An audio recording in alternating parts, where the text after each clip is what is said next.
আলহামদুলিল্লাহিল্লাযী খালাকাল ইনসান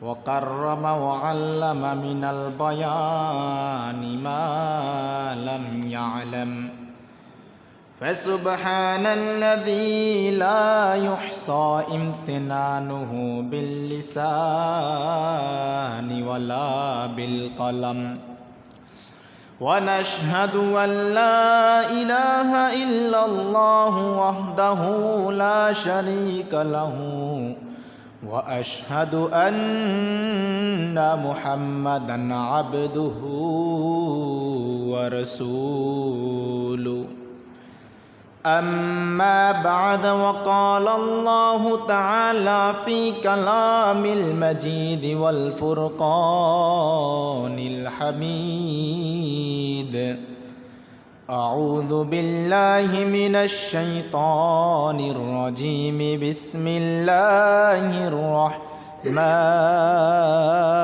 الرحيم قد أفلح المؤمنون الذين هم في صلاتهم خاشعون والذين هم عن اللغو معرضون والذين هم للزكاة فاعلون والذين هم لفروجهم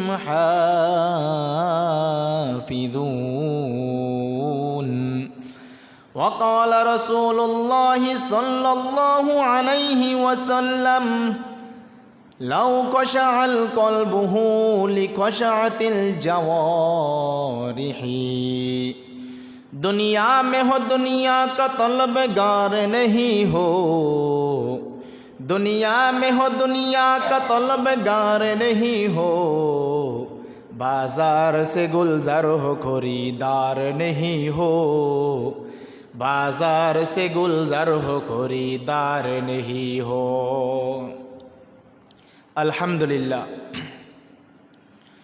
সমস্ত প্রশংসা সৃষ্টির মহান স্রষ্টা দয়াময় রব্বুল আলামিনের দরবারে যিনি আপনাকে আমাকে ফিতনা ফাসাদের জবানায় বিভিন্ন ঝামেলা থেকে মুক্ত করে 10 মায়ের 10 সন্তানকে আপন করে একই জায়গায় জুড়ে মিলে বসার মতো তৌফিক দান করেছেন। এই জন্য ওই মহান দয়াময় রব্বুল আলামিনের দরবারে মুসলমান হিসেবে কালেমার আওয়াজকে উচ্চ করে উচ্চ কণ্ঠে শুকরিয়াতা জ্ঞাপন করি আলহামদুলিল্লাহ।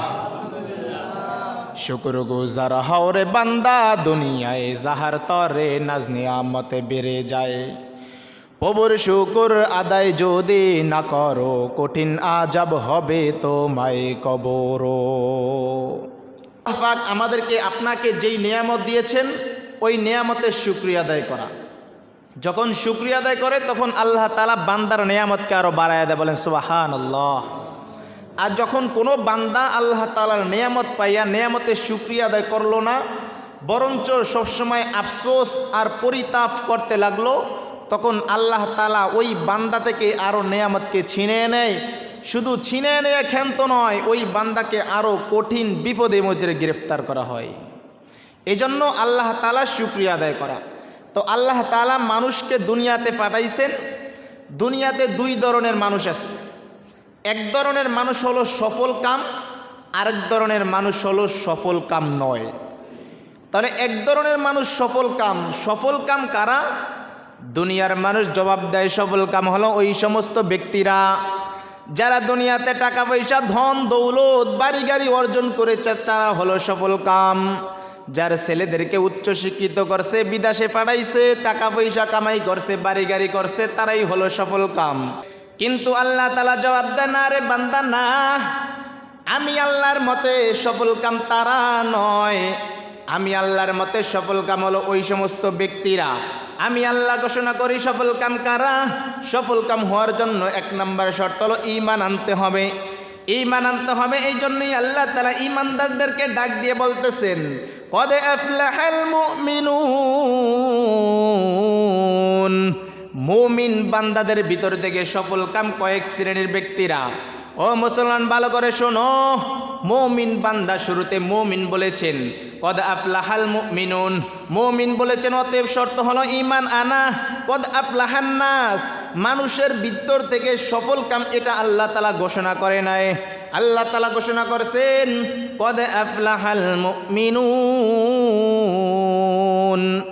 মুমিন ব্যক্তিদের ভিতর থেকে সফল কাম কারা? এক নাম্বার আল্লাহ তাআলা জবাব দেয়, মুমিনদের ভিতর থেকে সফল কাম হলো ওই সমস্ত ব্যক্তিরা আল্লাযীনা হুম ফি সলাতিহিম খাশিউন। এক নাম্বার গুণ হলো সফলতা ওই সমস্ত ব্যক্তিরা অর্জন করবে যারা নামাজের ভিতরে খুশু অর্জন করে, যারা নামাজের ভিতরে বিনয় অর্জন করে, যারা নামাজের ভিতরে মন মানসিকতা ঠিক রেখে নামাজ পড়ে। কিন্তু দুনিয়ার মানুষ মুসলমান খেয়াল করলে দেখা যায় যে আমরা নামাজ পড়ি কিন্তু আমাদের মন মানসিকতা ঠিক থাকে না। নামাজ পড়ি, নামাজের ভিতরে মন থাকে আরেক দিকে, নামাজ পড়ি, নামাজের ভিতরে ধ্যান খেয়াল থাকে অন্যদিকে। তাহলে এটা খুশু হলো না। আল্লাহ রাসূল সাল্লাল্লাহু আলাইহি সাল্লাম জবাব দেয়, লাউ খাশাআল কলবু লিখাশাআতি জাওয়ারিহি, বান্দার কলব যখন খুশু বিনয়ের সাথে যখন নামাজ পড়ে, তাওয়াজুর সাথে যখন নামাজ পড়ে, তখন ওই সমস্ত বান্দাদের শরীর অঙ্গ প্রত্যঙ্গ তাওয়াজুতা দেখাইতে থাকে। এজন্য তাওয়াজু অর্জন করতে হবে। আল্লাযীনা হুম ফি সলাতিহিম খাশিউন, নামাজের ভিতরে বিনয় হওয়া লাগবে, নামাজের ভিতরে ধ্যান খেয়াল আল্লাহর দিকে হওয়া লাগবে। বান্দা যখন নামাজ পড়তে দাঁড়াইবে তখন বান্দা এই চিন্তা করতে হবে, আমি দাঁড়াইছি পুলসিরাতের উপরে, ডাইনে আমার জান্নাত, বামে আমার জাহান্নাম, পিছনে আমার আজরাইল, সামনে আমার আল্লাহ তাআলা। বান্দা যখন নামাজে দাঁড়াইবে তখন এই ফিকির করতে হবে যে আমি পুলসিরাতের উপরে দাঁড়িয়ে আছি, পুলসিরাতের উপরে দাঁড়িয়ে নামাজ আদায় করতেছি। নিচে হলো জাহান্নাম, ডাইনে হলো জান্নাত, বামে হলো জাহান্নাম, পিছনে হলো আজরাইল আলাইহিস সালাম, সামনে হলো আল্লাহ তাআলা।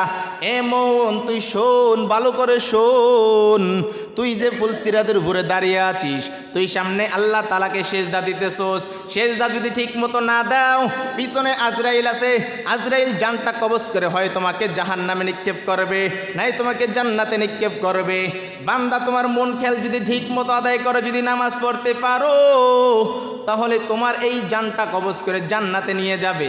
আর বান্দা তোমার যদি মন যদি এদিক সেদিক হয়ে যায়, তাহলে বান্দা তোমার মন এদিক সেদিক হলে তোমাকে আজরাইল গ্রেফতার করে জাহান্নামে নিয়ে যাবে।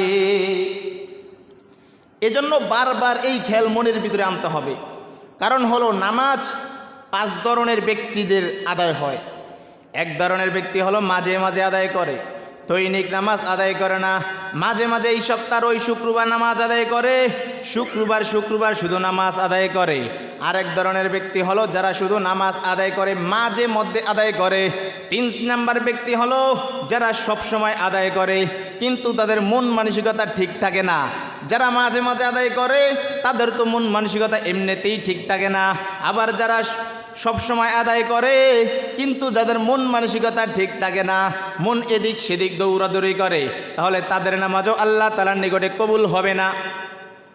এজন্যই আল্লাহ তাআলা বলতেছেন সফল কাম হলো ওই সমস্ত ব্যক্তিরা যারা নিজেদের নামাজের ভিতরে খুশু অর্জন করে, অর্থাৎ বিনয়ের সাথে তাওয়াজুর সাথে নামাজ পড়ে, আল্লাহ তাআলার দিকে ধ্যান খেয়াল রেখে নামাজ পড়ে, আল্লাহ তাআলাকে দেখানোর জন্য নামাজ পড়ে। কারণ কোনো ব্যক্তি যদি মানুষকে দেখানোর জন্য নামাজ পড়ে তাহলে এই নামাজ তার সফলতায় নিয়ে যাবে না। এই নামাজকারী ব্যক্তি মুমিন কদ আফলাহাল মুমিনুনের অন্তর্ভুক্ত হবে না। অতএব আল্লাহ তাআলাকে দেখানোর জন্য নামাজ পড়তে হবে, দুনিয়ার কোনো মানুষকে দেখানোর জন্য নামাজ পড়লে হবে না। हकीकत से तो दुनिया बेखबर है, दुनिया की नुमाइश बर नजर है। मकुन सुस्ती नमाजे पंजे गाना, फवाइलुल लिल मुसल्लिन अल्लज़ीना। ওয়াইল নামক দোজখ, ওয়াইল নামক জাহান্নাম ওই সমস্ত ব্যক্তিদের জন্য যারা মানুষদেরকে দেখানোর জন্য নামাজ পড়ে। ওয়াইলুল লিল মুসাল্লিন, মুসল্লিনদের জন্য ওয়াইল নামক দোজখ, ওয়াইল নামক জাহান্নাম। তাহলে জাহান্নাম হলো ওই সমস্ত মুসল্লিদের জন্য। আল্লাহ তাআলা সামনের আয়াতে ঘোষণা করেন কাদের জন্য? ওয়াইল নামক দোজখ। ওয়াইলুল লিল মুসাল্লিন আল্লাযীনা হুম ইউরাউন, যারা দুনিয়ায় এসে নামাজ পড়ে আল্লাহ তাআলাকে দেখানোর জন্য না, মানুষকে দেখানোর জন্য। হজ করে মানুষকে দেখানোর জন্য, যাকাত দেয় মানুষকে দেখানোর জন্য, নামাজ পড়ে মানুষকে দেখানোর জন্য। এখন যদি নামাজ না পড়ি মানুষে কি বলবে? আমি মৌলভী সাহেব, আমি ইমানদার মানুষ, আমি বিদ্যা মানুষ, আমি যদি নামাজ না পড়ি মানুষে কি বলবে? হায় আফসোস মুসলমান, তুমি এটা তো চিন্তা করলা না। নুন খাই কিন্তু গুণ গায় না। বান্দা দুনিয়াতে যার নুন খায় তার গুণ গাইতে হয়। কিন্তু আমরা আল্লাহ তাআলার নিঃশ্বাস টানতেছি, অক্সিজেন টানতেছি, আল্লাহ তাআলার লাইট নামক স্পিকার দিয়ে দেখতেছি। তাহলে আমরা আল্লাহ তাআলার শুকরিয়া আদায় করি না, আল্লাহ তাআলার নাফরমানি করতে থাকি। দিন রাত 24 ঘন্টা আল্লাহ তাআলার নাফরমানিতে মত্ত থাকি। দুনিয়ায় যদি কোনো ব্যক্তি যদি নেতা থাকে, এক মহল্লার ভিতরে একজন নেতাগিরি করতেছে, তার একজন প্রজা আছে কিন্তু সে নেতার কথা মানে না, সে নেতার কথা মানতেছে না। তাকে জিজ্ঞাসা করা হয় তুমি কেন মানো না? তখন সে তার মন মানসিকতা অনুযায়ী চলতে থাকে। তার মানে সে নেতার কথা কোনো ভ্রুক্ষেপ করে না, নেতাই পারলে যা করবে করবে, কিন্তু আমি নেতার কথা গ্রহণ করব না। এর দ্বারা বান্দা এটা বুঝাইতে চায় যে ওগো আল্লাহ, তুমি মুয়াজ্জিন ঘোষণা করছে হাইয়া আলাস সালাহ হাইয়া আলাল ফালাহ, বান্দা নামাজের দিকে আসো, নামাজের দিকে আসো, কল্যাণের দিকে আসো। কিন্তু বান্দা অন্য কাজের দিকে মগ্ন হয়ে যায়, অন্য কাজ দিকে চলে যায়। তার মানে মালিককে বুঝাইতে চায় ওগো মালিক, তুমি যা বলো না কেন আমরা কিন্তু তোমার হুকুম পালন করব না।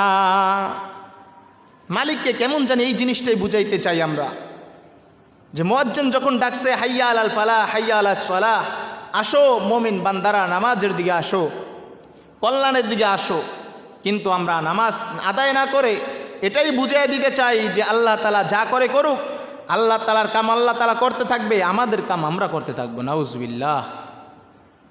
কিভাবে বান্দা আল্লাহ তাআলার নাফরমানি করতে থাকে? এজন্যই যা করব আল্লাহ তাআলাকে রাজি খুশি করানোর জন্য করব। কারণ আল্লাহ তাআলাকে দেখানোর জন্য করব। আল্লাহ তাআলাকে যদি দেখানোর জন্য যদি না করি তাহলে এই নামাজ আমাদের কোনো কাজ দেবে না। এজন্য আল্লাহ তাআলাকে দেখানোর জন্য নামাজ আদায় করতে হবে। হে মুসলমান আল্লাহর গোলাম, ভালো করে শুনো, নামাজ কিভাবে আদায় করবা আমার রসুল দেখায় দিছে। রোজা কিভাবে আদায় করতে হবে আমার রসুল দেখায় দিছে। হজ কিভাবে আদায় করতে হবে আমার রসুল দেখায় দিছে। নামাজের ভিতরে কিভাবে খুশু অর্জন করতে হবে এটাও আমার নবী দেখায় দিছে। তাহলে কোন জিনিসটা আমার নবী দেখায় নাই? তাহলে সুন্নত মতে জিন্দেগি, রব্বুল আলামিনের বন্দেগি। সুন্নতের পথে চলে যারা জান্নাতের রাস্তায় হাঁটে তারা। এজন্য সুন্নত অনুযায়ী নিজের জীবনকে গঠন করতে হবে। এজন্যই আল্লাহ তাআলা ঘোষণা করছেন বান্দা আমাকে দেখানোর জন্য নামাজ করতে হবে। দুই হাজি সাহেব হজ করতে গেছে, কিন্তু মানুষকে দেখানোর জন্য। মানুষ শুধু মস্কারি করতেছে, টিটকারি করতেছে যে বান্দা এত টাকা পয়সা হয়েছে, তোমার কিন্তু হজ করতে যাও না, তোমার উপরতে হজ ফরজ হয়ে গেছে। ওই ব্যক্তি মানুষকে দেখানোর জন্য হজ করতে যাইতেছে। দুই ব্যয় হজ করে আসছে। হজ করে আসার পরে কোনো ব্যক্তি তাদেরকে হাজি হিসাব করে না, হাজি হিসাব করে ওই ব্যক্তিদেরকে ডাকে না। মনে বড় আফসোস, কোটি কোটি লক্ষ লক্ষ টাকা খরচ করে হজ করে আসলাম, কিন্তু কোনো ব্যক্তি তো আমাদেরকে হাজি হিসাব করে না। এ ভাই কি করা যায়, কি করা যায়, পরামর্শ দাও। এ ভাইরা দুইজনে বসে পরামর্শ দিতে থাকলো কি করা যায়। মানুষ তো আমাদেরকে হাজি হিসাব করে না, এত টাকা দিয়ে হজ করলাম, তাহলে কেন আমাদেরকে হাজি হিসাব বলতেছে না? দুই ভাই পরামর্শ করে বাজার যাইলো। বাজারে গিয়া এক ভাই বলল যে আমি ওই দোকানে বসে থাকবো, তুমি আমাকে ডাক দিবা, ও হাজি সাহেব নাস্তা করে যান। আমি তখন জোরে সরে বলবো না, হাজি সাহেব নাস্তা করতে পারবো না। ভরা মজলিসে যখন আমরা এরকমভাবে মানুষের মাঝখানে প্রচার প্রসার করতে থাকবো যে আমরা হাজি সাহেব মানুষ, তখন মানুষ ধীরে ধীরে আমাদেরকে হাজি সাহেব বলতে থাকবে। হে মুসলমান আল্লাহর গোলাম, জবাব দাও, এই যে বান্দারা হাজি হিসাব মানুষের মুখে শোনানোর জন্য যে আদায় করতে চাইছিল, এটা কি আল্লাহর জন্য হইছে না দুনিয়ার মানুষের জন্য হইছে? দুনিয়ার মানুষের জন্য হইছে। তাহলে মানুষকে দেখানোর জন্য নামাজ পড়লে, রোজা রাখলে, হজ করলে, এই হজ এই রোজা এগুলো আল্লাহ তাআলার দরবারে কবুল হবে না। তাহলে নামাজ আদায় করতে হবে, খুজুর সহিত নামাজ আদায় করতে হবে। আল্লাহ তাআলা ঘোষণা করতেছেন আল্লাযীনা হুম ফি সালাতিহিম খাশিউন, আমার ওই সমস্ত মুমিন বান্দারা সফলতা অর্জন করছে যেই সমস্ত বান্দারা তাদের নামাজের ভিতরে খুজুর সহিত নামাজ আদায় করে। দুই নাম্বার গুণ হলো ওই সমস্ত মুমিন ব্যক্তিরা সফল কাম। আল্লাযীনা হুম আনিল লাগবি মুরিদুন, যারা অনর্থক কাজ থেকে নিজেকে বিরত থাকে, অনর্থক কাজকর্ম, অনর্থক কথাবার্তা, তাহলে দুই ধরনের ব্যক্তি। এক নাম্বার হলো অনর্থক কাজ থেকে নিজেকে বিরত থাকা, এমন কোনো কাজ করব না যেটা কোনো দুনিয়ার ফায়দা নাই, আখেরাতে কোনো ফায়দা নাই। এমন কোনো কথা বলবো না যেটা কোনো দুনিয়ার ফায়দা হয় না, আখেরাতে ফায়দা হয় না। দোকানে বসে বসে মানুষের গপগুজারি করতেছে, আড্ডা মারতেছে, কথাবার্তা বলতেছে, এই কথাকে যদি যাচাই করা হয় তাহলে তার সারাংশ কিছুই পাওয়া যায় না। নামাজ বাদ দিয়ে দোকানে আড্ডা দেয়, অমুকের নামে কথা বলে, অমুকের নামে কথা বলে, অমুক ব্যক্তি ওরকম ছিল। হে মা বোনেরা, পর্দার অন্তরালের মা, ভালো করে শুনো, তুমি তোমার স্বামীর নামে আরেকজনের নামে বদনাম করতেছো, তোমার ছেলের নামে বদনাম করতেছো।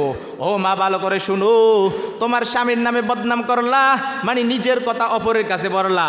ও গো মা, এটা প্রকৃতি মুমিনের সফলতা হতে পারে না। অতএব স্বামীর কথা অন্যকে বলা যাবে না।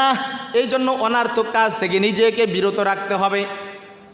আল্লাযীনা হুম বিল-লাগবি আনিল মুরিদুন, যার জবান এবং মুখ থেকে, যার হাত থেকে অন্য মুসলমান নিরাপদ থাকে, সেই হলো প্রকৃতি মুমিন, সেই হতো প্রকৃতি মুসলমান। তাহলে এক নাম্বার হলো জবান থেকে নিরাপদ থাকতে হবে, দুই নাম্বার হলো আমার হাত থেকে নিরাপদ থাকতে হবে।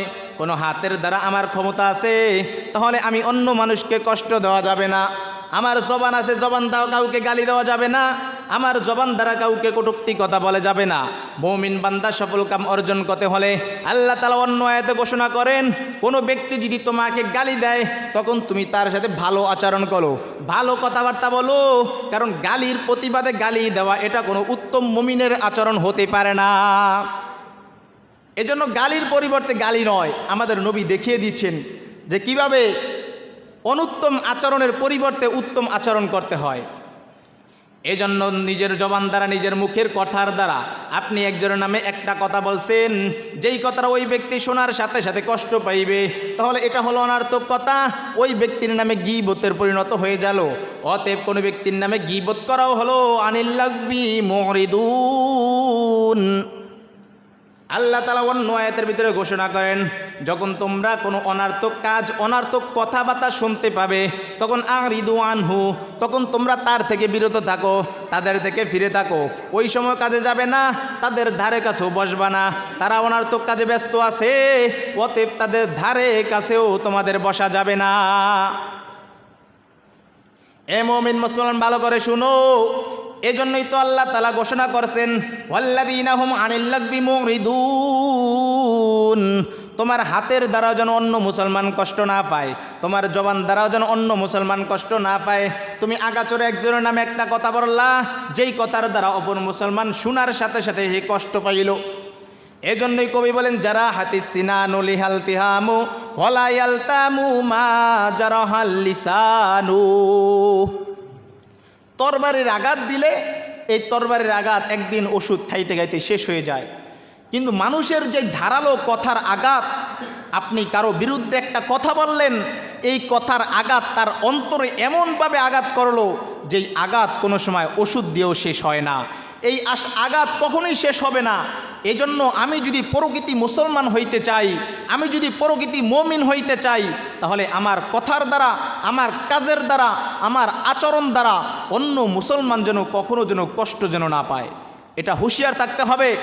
আপনি তার সাথে ভালো আচরণ করতে পারবেন না, প্রয়োজন নাই তার সাথে কথা বলার। একজনে আপনার সাথে মন্দ আচরণ করেছে, তার পরিবর্তে আপনি ভালো আচরণ করতে হবে। গালির পরিবর্তে গালি দেওয়া এটা উত্তম মুমিনের গুণাবলী হতে পারে না। এজন্য দুনিয়ার মানুষ সফলতা কাকে বলে? যার বাড়িগাড়ি হয়েছে, টাকা পয়সা হয়েছে, ধন দৌলত হয়েছে, তাকে বলা হয় সফল কাম। কিন্তু আল্লাহ তাআলা বলেন, বান্দা না, আল্লাহ তাআলার মতে আমি আল্লাহ ঘোষণা করতেছি, যেই আল্লাহ মানুষ বানাইছি, আমি তোকে বানায় আমি ঘোষণা করে দিতেছি যে সফল কাম ওই সমস্ত ব্যক্তিরা যারা এক নাম্বার হলো, যারা নিজেদের নামাজের ভিতরে বিনয় অর্জন করে, খুশু অর্জন করে, যারা নিজেদের নামাজের ভিতরে একাগ্রতা ঠিক রাখে, মনোযোগ সহকারে নামাজ আদায় করে।